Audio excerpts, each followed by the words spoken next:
Hey, it's Biddy Penny. Welcome back to my channel. And today it is 8 cards, one collection. I have this Bunnies and Blooms by Simple Stories. I bought the 6x8 paper pad. And then I also bought the sticker sheet. And that was it. But we are going to make super lovely cards. And I am tearing every sheet out of this paper pad because I am using it all. Now, I don't use it all today, but I use most all of it.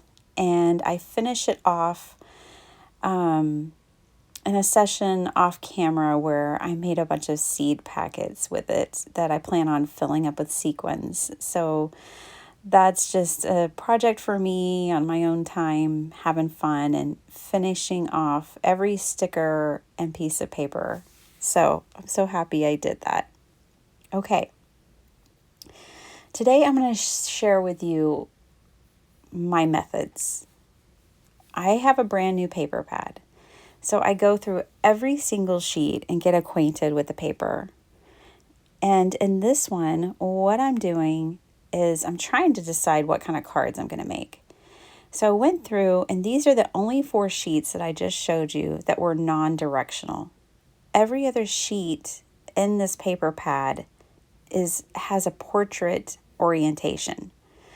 So that is going to dictate what kind of cards I can make. So I separated it all and got all my like pages together. And now I know that my cards need to be in portraits to get the most out of the paper. So I have these 8 cut aparts, which is what dictated how many cards I was going to make today. I figured if there's 8 different cutouts, I'll make 8 different cards. So I do go ahead and cut these out because these are going to be the focal point for each card. I am going to do something fun with these, in my opinion, and I am going to ink blend around these cut aparts. I thought that would just add a nice texture to them and add some kind of extra oomph. So right now I am splitting these up into similar colors. And so the black one, it needs to stay on its own. Only white is going to contrast with that one. But I bring in pink. This is the Kitsch Flamingo Distress Oxide from Tim Holtz. And I am ink blending all 3 of these with this color. And I just really liked just the added detail that gave. It made these for me immediately more interesting to look at. So in my card design, regardless of what I'm designing, it doesn't matter what paper I'm using or die cuts or stamps. For me, I know my card is done when it has plenty of interest, when it makes you stare at it, right? Like even if you're just trying to figure out why did she make that choice? But for me, my cards, I know they're done when they cause you to stare at them or revisit them. So now on this one, I'm using the picket fence, and you can see over there on the right that I had used pine needles or a dark green color for 2 of the cards. That was a boo-boo. If you had this paper pad and you were doing this, don't do that. I wish I would have used a really bright green or something that matched the paper pad better. Those 2 cards end up being flipped over and turned to something completely different because they just really didn't jive with everything else. All right, so now what I'm doing is I'm laying out the paper. I'm picking my favorite pieces. Let's be honest.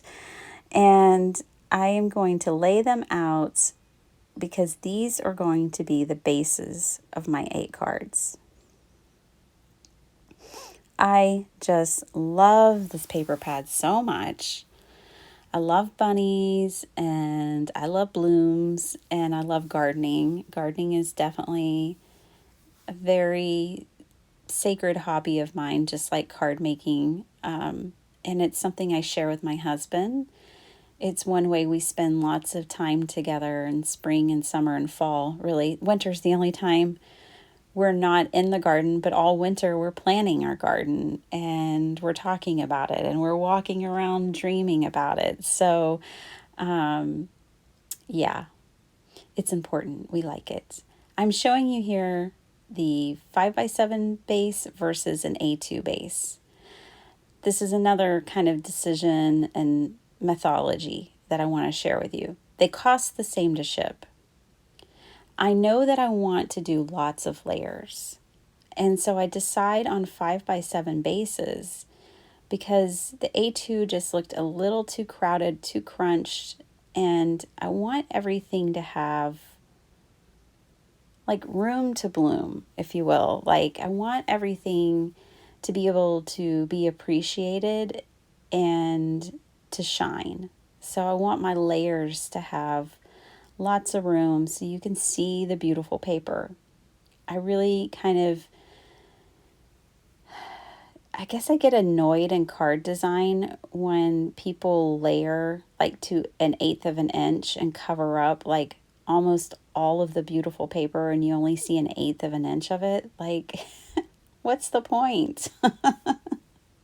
But that's me. If you love to do that, good. More power to you. It's just for me, if you're going to use all this beautiful paper, it should shine and be seen. And I do love layering paper, but I don't understand the point of covering it up to where you can only see the very edge. So that dictated my card size today. And so, I encourage you when you get a new paper pad, flip through it, go through it, check the orientation. Like this one was very specific. This was a portrait paper pad. And it does have some bigger images like the bunny face and different things. So it's really important to go through them and acquaint yourself with them, I think, to get the most out of them. Because if you just have something in mind, like I want to make a bunch of A2 cards and I'm going to do them all sideways, and then you went to use this paper pad, it would limit the way you could cut your paper and how you could use it. And then I think you would end up with more scraps. I don't have any scraps left today. All I have left are unused sheets, full sheets. And I attribute that to, one, I'm layering, but two, I assessed the design of the pad of paper and I adjusted my card design to be in harmony with it. So I really wanted to share that with y'all today. I know you can find lots of 5 cards, 1 kits, and you can find a lot of that, but I think it's important because you might not have this paper pad, but you have a million others in your stash. I think it's just important to share the way that I process paper and design. And so that's kind of really the meat of this video, the take home of this video. And then the rest of the video, we're just going to be playing and building some cards. Okay, so I have these all here and I am using up all this strips of paper. Is just what you get left over when you cut 5x7s or A2 cards. Now, I kind of did a mixture of ones that had like an A2 base behind it, and I did ones that just had strips of paper, and that's what I'm doing right now. These green ones gave me a hard time because that green doesn't go with the paper pad. So I brought in a white piece of paper that I embossed. I flipped things around, and I finally realized it's the green that I distressed around the edges that just is not cohesive with the rest of the paper pad. And so I flip them over and I use my stickers and I make my own focal points, which y'all will see. All right, so let's make some cards, right? So I have off camera already taken all my scraps, taking all these different pieces, and kind of gotten an idea of how I want to layer each card. So what you're going to see now is a bunch of construction. I joked in my last video, one of my last videos, that I think as a card maker, I'm a construction worker. Like, I like to build, I like to construct cards. I'm coming to figure that out 5 years into the hobby. I have tried all the different styles. Well, I can't say all, but I've tried many different styles of card making, one layers, lots of coloring, all these different things.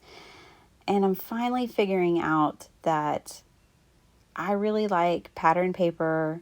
I really like ephemera, and I'm a construction worker. I like building things more than coloring and designing with stamps.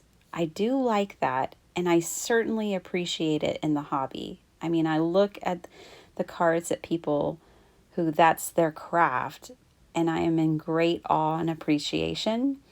But for me, the joy is in construction. So a lot of the hauling that I've been doing recently, oh gosh, that's a whole nother subject, but it's really been a lot of paper.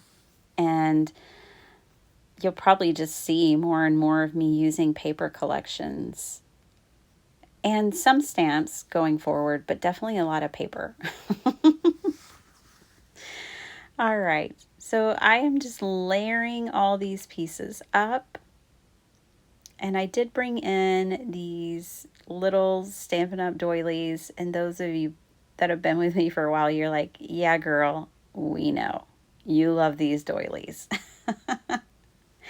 I checked the other day, and I guess they're completely sold out. They were on the clearance rack for a long time, and I might have cleaned them out. I don't know. I have 5 or 6 packs. So, eventually when I run out of them, I'm going to have to start die cutting my own doilies this size. But for now, I'm going to use them up. Maybe by the time I get to the end of my 5th or 6th pack of these, well, I mean, in all, it might be my 7th that I've used in card making. But maybe by then I'll be over the little doilies. We'll see.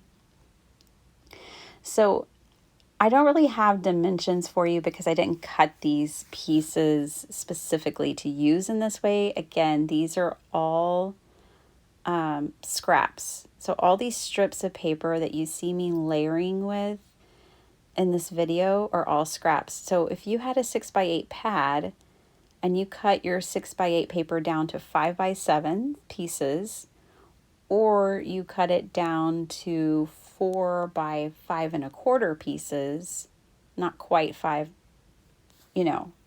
not quite an A2 size. So it was 4x5 1/4 instead of 4 1/4x5 1/2. But if you cut your paper down in those ways, you would get these same strips that I'm using here. And I'm just finding different ways to add interest. Every card is different, which goes back to me loving construction. So I just love taking all these different pieces and seeing how I can use them. Even though they're the same dimension, it's just fun to play around. Like this, for instance, taking the doily, cutting it in half. I'm going to put half at the top and half at the bottom. I'm using all the same pieces, but with each card, I kind of hit reset in my brain and try to use them in a different way. And it's exhilarating for me. It might be exhausting for you. Everyone is so different, but this is just so much fun for me. Now, I thought to bring my ruler in after I glue the second piece down. I would recommend, depending on how particular you are in design, to bring your ruler in before you put this piece down. but hey, it's all good. This was my daughter's favorite card out of all the cards, which I found to be surprising, but she really liked the doilies. She said it made her think of rainbows and eggs. So, okay, sure. Now, y'all know I usually use a lot, well, maybe you know, I usually use a lot of foam to pop things up, but I want to mail these out and I don't want to deal with a lot of extra postage. I just want to put one stamp on it and get it in the mail and be cheering some people up and be done, right? So I actually don't even use my first piece of foam tape until this card, and it was out of necessity. All right. In the last month, I transitioned from my ATG gun to this little glue dot runner. And this thing is strong. So I'm going to put this down, and then I realize it's crooked, and I barely had even touched the paper with it, but it's done. I can't pull it up, but it's a little bit crooked.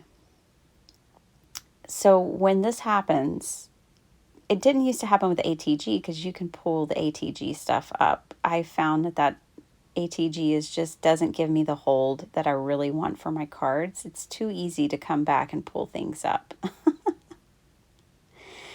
So what I'm going to do is I'm going to use this yellow piece as a distraction. So originally this piece was going to be behind that little focal point, but I decided to pop it up and kind of place it in a way that it takes center stage in a sense that it'll distract you from the crookedness. That's my theory. I think it worked, but who knows? I'm not really concerned. These are handmade. All right, so this is one of those pieces that I had ink blended the dark green pine needles on. So what I did was I just flipped it over, and then I used my sticker sheet and I used a doily and I made my own pretty little card there. And I actually really, really like it. So yeah, there you go. You can see what did not go right and what did go right for me. Okay, so I did decorate all the insides of my cards today, which you'll see at the very end of the video. We're almost done here. I think this is card number 9. Or, sorry, I'm not doing 10. I think this is card number 7. All right, so I'm just playing around here with this one strip of pattern paper, trying to decide, do I want flowers or do I just want this pink polka dot? I go with pink polka dot. I love this paper pad so much. I was elated to use every single sticker and every single piece of it, but then I was kind of also like, but now I kind of want to buy one more just to have in my stash. The theme of it was just so wonderful. Like this paper pad, I loved it because you get some Easter, but you get so much spring, and I'm probably more likely to send spring cards than I am Easter cards, but I will give a few or send a few Easter cards. So I was just really happy with this pad. I loved the colors, the design. I liked that you get a variety. It was just completely on point for me. So again, this is one of the pieces that I had used the dark green. I just turned it over and got my stickers out and made my own little card and focal point. I usually don't like stickers on my cards like this. I don't mind cardstock stickers, but I usually don't like the other type. But these I really didn't mind today because I have so many different layers of paper, I think. The cards have so much texture that I didn't mind it at all. I think it was if it was just like one layer of paper and I couldn't do one sheet of pattern paper and put stickers on it for me. I can do that sometimes when I'm making kids cards, like in bulk. But yeah, for these, I just wanted tons of texture and layers.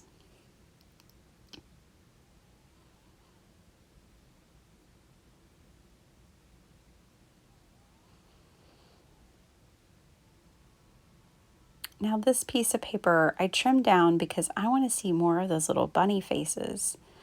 So I just kind of trimmed it down so I could get a whole row of them over there on the right side of the card. This card, I just didn't really care for the three eggs and the "You're Extra Special." I don't know why. It just wasn't my favorite. So again, I brought in doilies and my sticker sheet, and I made my own card for these.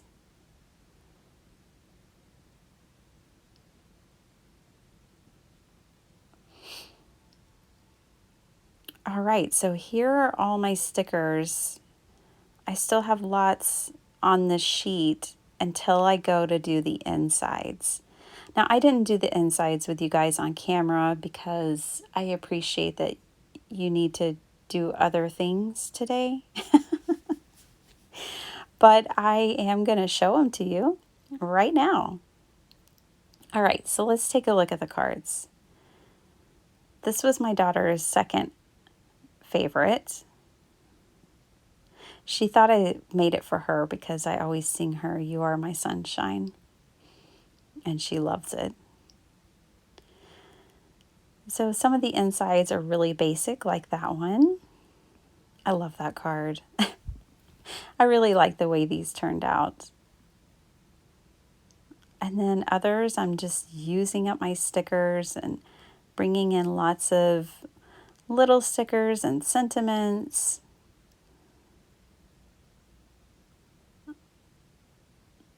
I'd love to know what you guys think of this process. I hope that in my sharing that it inspires you the next time you get out a paper pad to maybe think of it differently, or maybe these are ideas you already employ but in your card making, but I still hope you find inspiration here today. I got this paper pad and sticker sheet from scrapbook.com. But you can probably find it at a Cherry on Top or other places as well. I've recently started shopping with a Cherry on Top, and I really like that store. The only thing is their shipping. Ouch. Their shipping is no joke, but it's cool. I still like the store. And I have an Etsy shop. I know shipping is not cheap. All right. So these are the cards. I appreciate your time so much. Thank you for hanging out with me and listening to me and watching my videos and commenting. I have so many wonderful new subscribers. I'm so happy you're all here. I have so many wonderful subscribers who have been with me for a while, and I'm so happy you're here. So here's what I had left, but I have used it all up. I don't have any of this left. And look, I gave my sister, I don't have a sister. I gave my daughter that Easter banner, and I gave her a couple of bunny stickers. She has a Barbie house that I'm envious of. It's completely decked out. The way she plays with Barbies is so inspiring to me. So I gave it to her. But yeah, this was it. So thanks so much for watching. Give me a like, subscribe, and I'll see you next time. Bye.